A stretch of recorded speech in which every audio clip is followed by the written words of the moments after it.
I was sitting on the cold hardwood floor of what used to be my penthouse apartment, surrounded by half-packed boxes and the suffocating silence of a life that had just imploded, when he walked through the door carrying an empty box and stopped dead in his tracks because I was crying so hard I couldn't even pretend to have it together anymore. And this 24-year-old kid I'd hired to help with the move just stood there for a second before he put down that box and sat right next to me on the floor without saying a word. And in that moment, I had no idea that this stranger would be the one who would lift me out of the darkest pit I'd ever fallen into, that his hands would be the ones to steady me when everything I'd built for 30 years came crashing down, that his voice would be the one telling me I was worth something when everyone else had walked away. But right then, all I knew was that I was 52 years old, losing my home, my career, my entire identity. And somehow, this young man with paint-stained jeans and calloused hands was the only person who'd looked at me like I was still human in 3 months. And before I tell you how we went from that floor to where we are now, you need to hit subscribe. And tell me in the comments where you're watching from, because what happened next changed everything. I thought I knew about starting over and about who shows up when your world burns down. And I'm telling you this story because maybe you need to hear that it's never too late, and that sometimes the person who saves you is the last one you'd ever expect. So let me take you back to how I got there, because you need to understand just how far I fell, to understand how impossible it seemed that anyone, let alone him, would catch me so. 6 months before that day on the floor, I was Catherine Morrison, and that name meant something. I was the lead architect at Morrison and Clark, the firm I'd built from nothing with my ex-husband Richard over 28 years. And we had the corner office in downtown. And we designed buildings that changed skylines. And I wore Armani to client meetings. And my calendar was booked solid 6 months out. And I thought I had it all figured out. I thought I was untouchable. And then one Tuesday morning, Richard walked into my office, closed the door, and said, "We need to talk." And I remember thinking it was about the Dubai project, or maybe the new junior partner we were considering. But instead, he said, "I want a divorce, and I've been seeing someone, and she's pregnant, and we need to dissolve the firm." And I just stared at him, because my brain couldn't process those words coming out of the mouth of the man I'd spent 3 decades with, the man I'd built everything with. And he said, "Her name is Jennifer. She's 31, she works in marketing, and I'm in love, and I need you to sign the papers by Friday, because we're getting married next month." And that was it. 28 years, summarized in 90 seconds, delivered. In the same tone, he used to discuss blueprints and tile samples. And I said, "What about the firm?" And he said his lawyer had already drawn up papers. I'd get bought out, but at a fraction of what it was worth, because technically he'd brought in more clients. And I said, "What about our house?" And he said it was in his name from before we married. So I'd have to leave. And I said, "What about me?" And he looked at me with these empty eyes, said, "Catherine, you'll be fine. You always land on your feet." And then he left.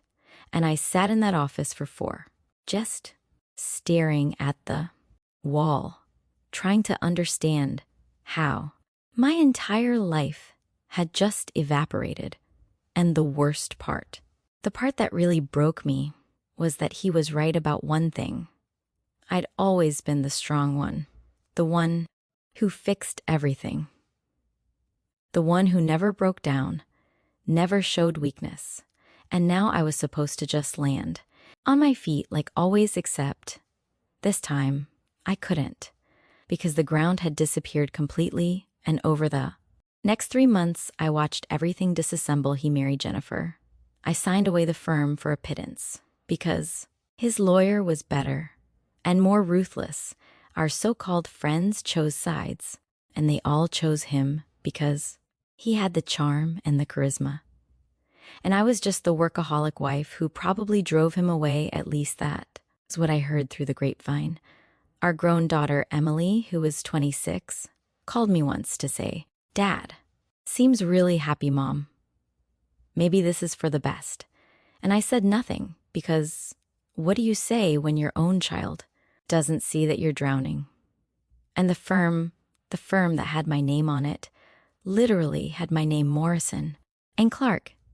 They kept Clark and brought in someone new. And suddenly it was Clark and Partners and my life. Work was erased with new letterhead. And I had 60 days to vacate the penthouse I'd lived in for 15 years and find somewhere to go with what was left after lawyers and divorce settlements, which wasn't much. I found a small apartment in a neighborhood I didn't know on the 3rd floor of an old building with thin walls, and I hired a cheap moving company because I couldn't afford the fancy ones anymore. And that's how Marcus came into my life. He was part of the crew, 2 guys and a truck operation, and he showed up at 7 a.m. on a moving day wearing a gray t-shirt and jeans and work boots, and he had this quiet, competent energy, like he'd done this 1,000 times. And his partner was this loud guy named Tony, who kept cracking jokes and talking nonstop. But Marcus barely said anything. He just worked, methodically, packing, loading, carrying. And I was trying to hold it together, trying to be the composed professional woman who had everything under control. But inside, I was screaming. And then Tony had to leave early, some family emergency, and Marcus said he'd finish the job solo. It would just take longer. And I said, fine, because what else was I going to do? And that's when everything fell apart. I was in the bedroom packing the last boxes, and I picked up this framed photo. It was from our 10th anniversary, Richard and me in front of the first building. We'd designed together, and we looked so happy, so young. So how sure we were going to conquer the world, and something in me just snapped, and I sank to the floor with that frame in my hands. And I started crying, not pretty tears, but those ugly gasping sobs that come from somewhere deep. And I couldn't stop. And that's when Marcus walked in and found me, and I expected him to back away slowly or pretend. He didn't see or make some awkward comment, but instead he put down the box he was carrying and sat next to me on that floor. And he didn't say, "I'm sorry," or "it's going to be okay," or any of those useless phrases people say. He just sat there. And after a while, he said, "You don't have to hold it together for me." And something about the way he said it, so simple, so matter of fact, made me cry harder because no one had given me permission to fall apart. Everyone expected me to be strong, to bounce back, to land on my feet, like Richard said. And here, this kid, this stranger, telling me I could break and it would be okay. And we sat there for probably 20 minutes, me crying him, just sitting quietly, until finally I got it together enough to say, "I'm sorry, I shouldn't have." And he interrupted me and said, "Don't apologize." And then he stood up and offered me his hand and pulled me to my feet and said, "Let's get you out of here." And we finished packing in silence, but it was a different kind of silence. Not uncomfortable, but almost companionable. And when we got to my new apartment, this tiny, sad space that was nothing like the penthouse, he helped me unpack more than he was supposed to. He set up my bed assembled, my bookshelf, hung pictures, and I kept saying, "You don't have to do this. I can pay you extra." But he said, "I'm not doing it for money. I'm doing it because you need help." And when he finally left around midnight, I gave him a tip that I couldn't really afford, and he took it, but then he wrote his phone number on a scrap of paper and said if you need anything, and I mean anything, call me. And I nodded, not thinking I'd ever use it, and then I was alone in this apartment with boxes everywhere and the weight of my new reality crushing me. And I didn't leave that apartment for 3 days.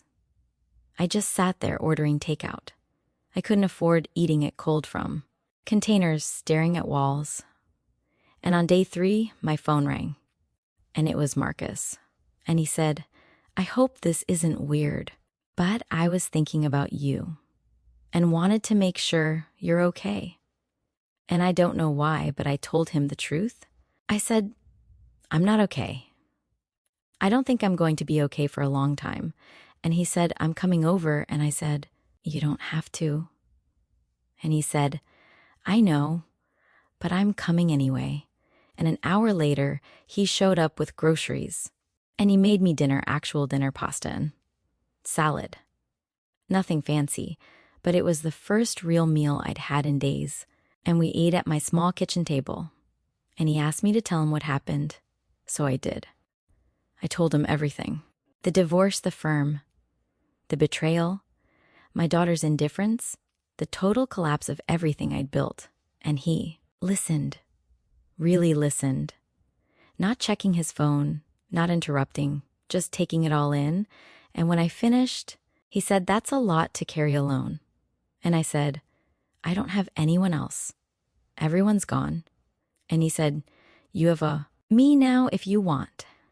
And I looked at this 24-year-old kid who should be out with friends his own age, doing whatever 24-year-olds do. And I said, why are you doing this? And he said, because I know what it's like to lose everything. My mom died when I was 19, and my dad couldn't handle it, so he left. And I had to figure out how to survive alone. And I saw you on that floor, and I saw myself 4 years ago, and I couldn't just walk away. And something shifted in that moment, because I realized he wasn't just some kind stranger. He understood loss in a way most people don't. And he wasn't offering pity. He was offering companionship in the darkness. And over the next few weeks, Marcus became part of my life. He'd text me in the mornings, just checking in. He'd stop by after work sometimes to make sure I'd eaten.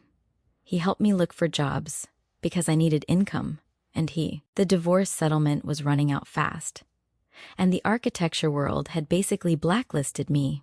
Richard had seen to that, telling everyone I was difficult to work with, unreliable, and most firms didn't want the drama.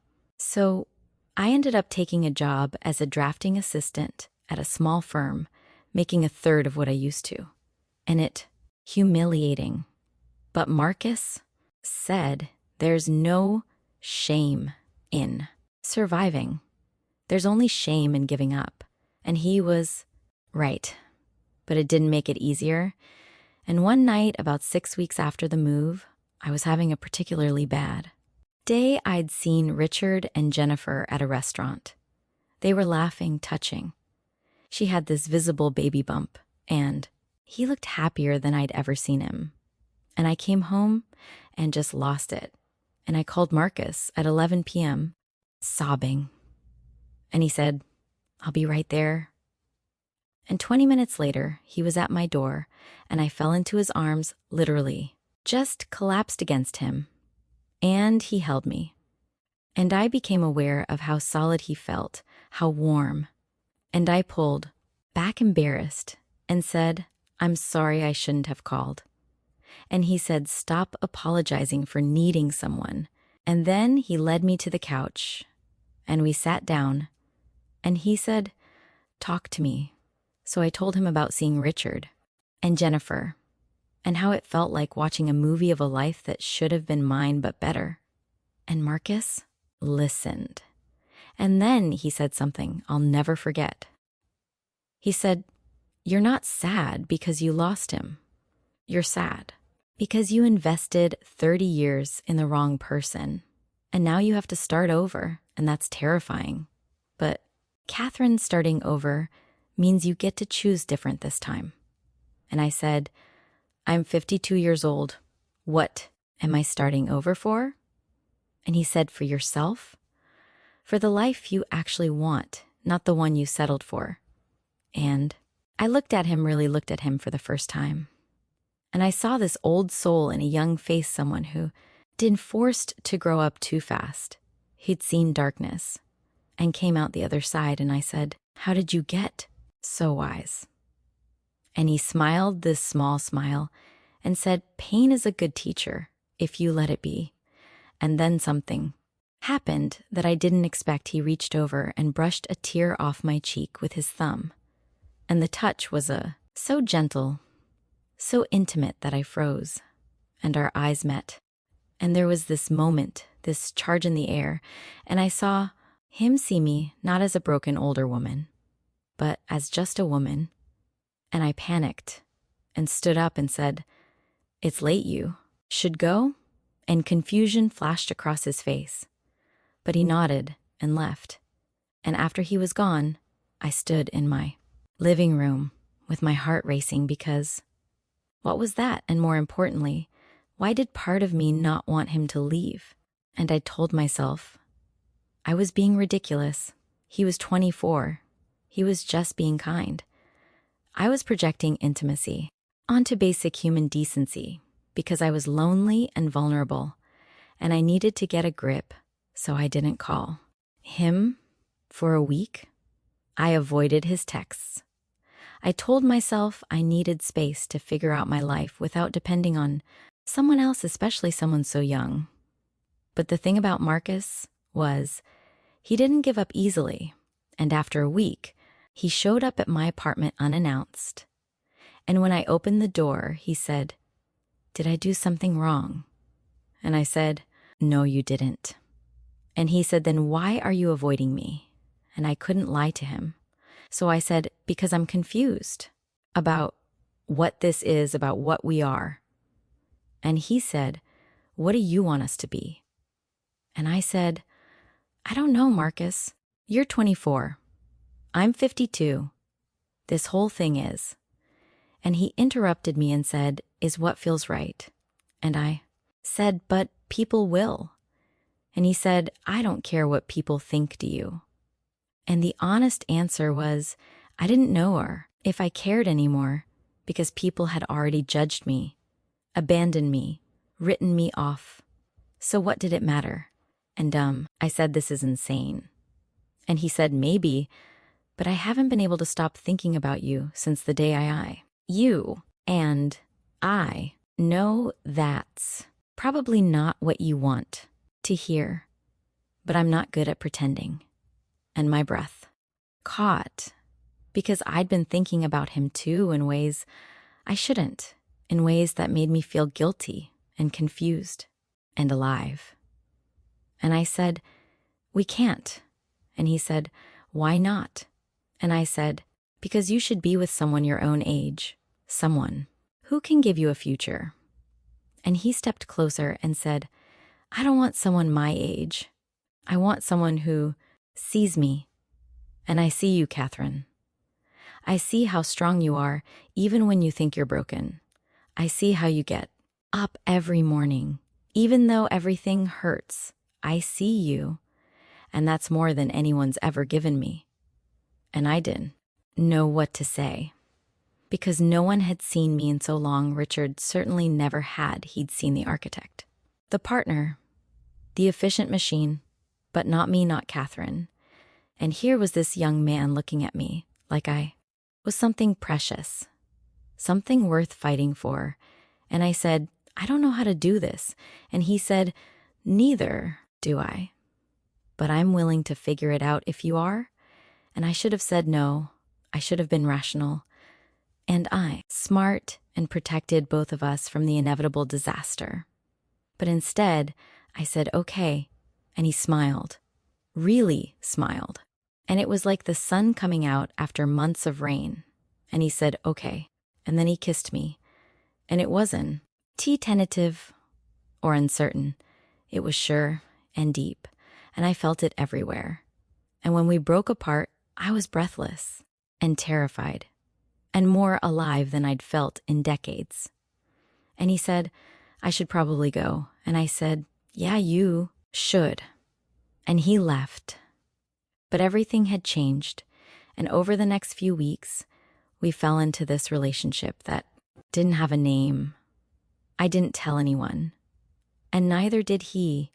We'd see each other at my apartment late at night, after his work, after mine, and we'd talk for hours about everything: his childhood, my marriage, his dreams, my regrets.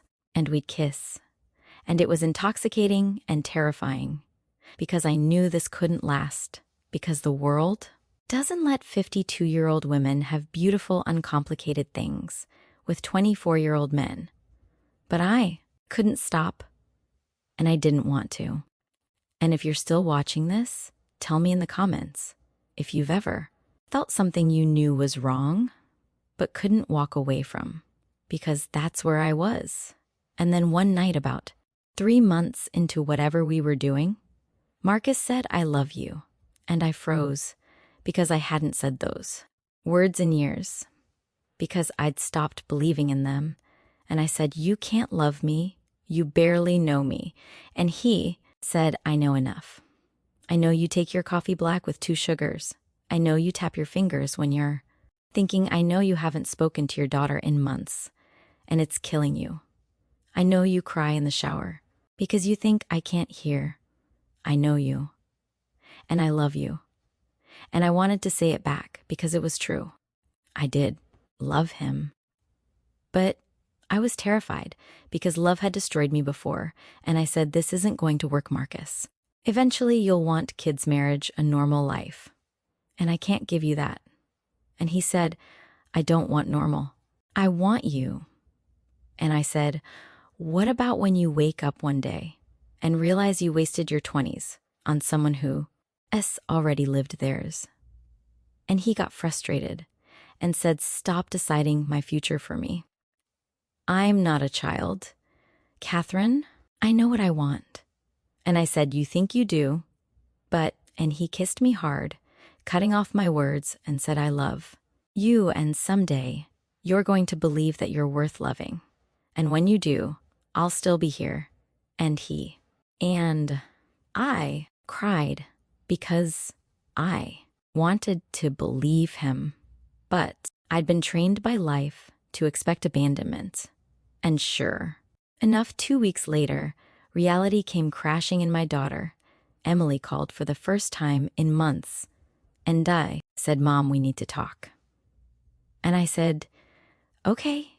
And she said, "I heard you're seeing someone." And I said, "Who told you that?" And she said, "It doesn't matter. Is it true?" And I didn't want to lie. So I said, "Yes." And she said, "How old is he?" And I said, "Why does that matter?" And she said, "Mom, just tell me." And I said, "He's 24. And there was silence. And then she said, "Are you kidding me?" And I said, "Emily, it's complicated." And she said, "No, Mom, it's pathetic. You're dating someone younger than me. Do you know how embarrassing this is?" And I said, "Embarrassing for who?" And she said, "For me. For our family. Dad is going to freak out when he finds out." And I said, "Dad doesn't get an opinion on my life anymore." And she said, "This is why he left you. You're having a midlife crisis. You're making terrible decisions. And you need to stop." And something in me broke because my own daughter, the person I'd given up so much for, was calling me pathetic, was siding with her father who'd betrayed me. And I said, "Emily, I'm going to say this once. I don't need your approval. I don't need your father's approval. I'm an adult, and I'm choosing to be with someone who treats me with kindness and respect, which is more than I can say for most people in my life, including you." And she said, "I can't believe you're choosing him over your own family." And I said, "You chose Dad over me months ago. So don't pretend this is about family." And I hung up, and my hands were shaking because I just burned that bridge. And I knew it. And I called Marcus and told him what happened. And he said, "I'm sorry." And I said, "Why are you apologizing?" And he said, "Because I'm causing problems in your life." And I said, "No, you're not. My life was already a disaster. You're the only good thing in it.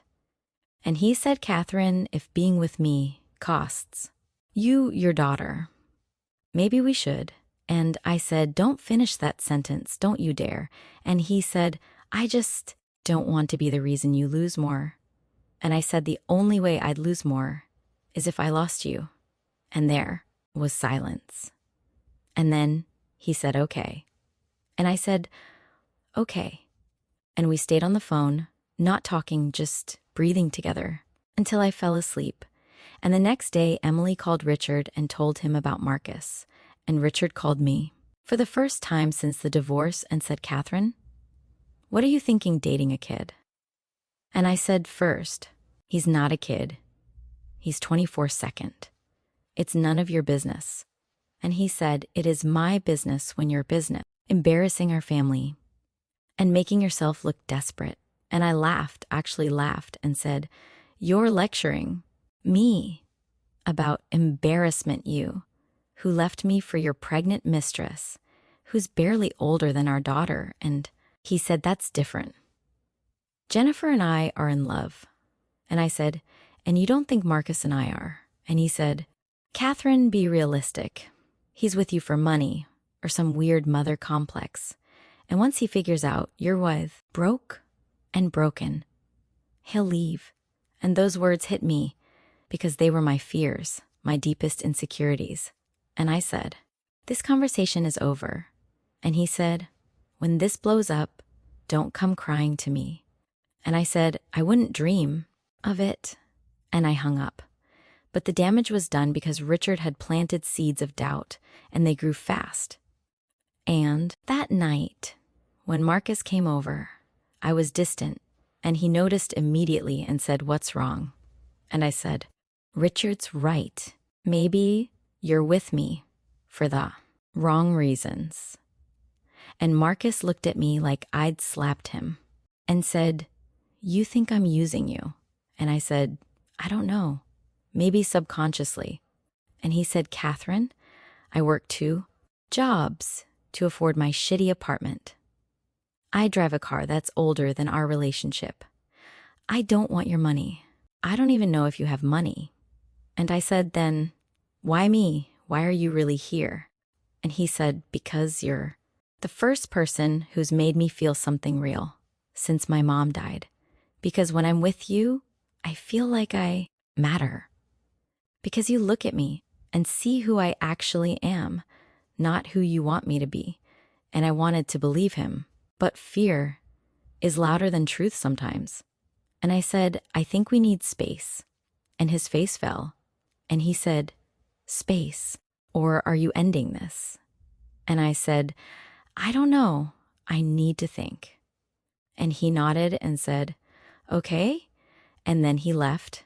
And I sat in my apartment, feeling like I'd just made a terrible mistake, but also like I'd protected myself from inevitable pain.